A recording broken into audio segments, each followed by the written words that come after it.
Écoute cette parole de Jésus qui nous parle comme un père aimant qui veut que ses enfants choisissent le meilleur chemin, choisissent la meilleure voie, choisissent le chemin de la droiture, le chemin de la vérité. Jésus dit, entrez par la porte étroite, car large est la porte, spacieux est le chemin qui mène à la perdition.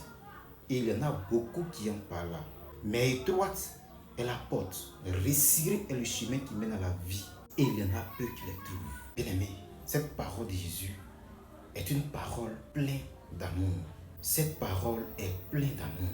Parce que ce Père, dont Jésus, veut que nous choisissions le meilleur chemin. Il nous appelle à prendre le droit chemin. Il nous appelle à prendre le chemin de la vie. Parce qu'il nous dit que le chemin de notre cœur est le chemin de la perdition. C'est un chemin où la convoitise des yeux, la convoitise de la chair et l'orgueil de la vie continuent de s'exprimer, continuent d'exprimer leurs désirs et continuent d'exprimer leurs volontés. Alors Jésus nous fait savoir que ce chemin conduit à la mort, conduit à la perdition.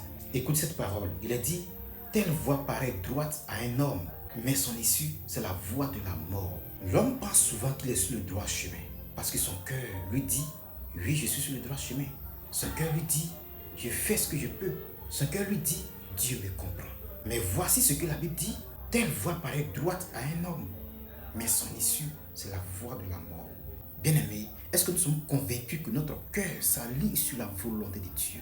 Est-ce que nous sommes convaincus que nous sommes dans la volonté de Dieu? Si ce n'est pas le cas, bien-aimés, il n'est pas encore tard. Tu as encore un Père qui t'aime. Il y a un Père céleste qui t'aime, et c'est Jésus. Il tend sa main. Il veut ton bien. Il ne veut pas te perdre parce qu'il t'aime. Il te montre le droit chemin.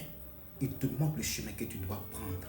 Le chemin de la vérité, le chemin de la justice, le chemin de la droiture. Il a souligné un mot très important. Il a dit, resserré est le chemin qui mène à la vie.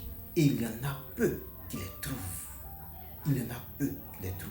Il y en a peu qui les trouvent parce que c'est un chemin spirituel. L'orgueil et l'ego nous empêchent de voir ce chemin, nous empêchent d'emprunter ce chemin. Parce que sur ce chemin, notre orgueil et notre ego n'ont plus le mot à dire. C'est un chemin de soumission, c'est un chemin de dépendance totale, c'est un chemin d'humilité, c'est un chemin où notre personne est effacée devant Dieu. C'est un chemin d'obéissance. Bien-aimé, il ne faut pas laisser l'orgueil et l'ego t'empêcher ce bonheur, t'empêcher cette vie, t'empêcher cette grâce. Il ne faut pas faire ta volonté, mais analyse ton cœur. Quelque part, il est dit, éprouvez-vous vous-même pour voir si vous êtes dans la foi. Il faut analyser son cœur, il faut s'éprouver pour voir si nous sommes sur le droit chemin. Il ne faut pas donner accès au diable parce que tu peux y arriver. Tu peux oublier la parole de Dieu.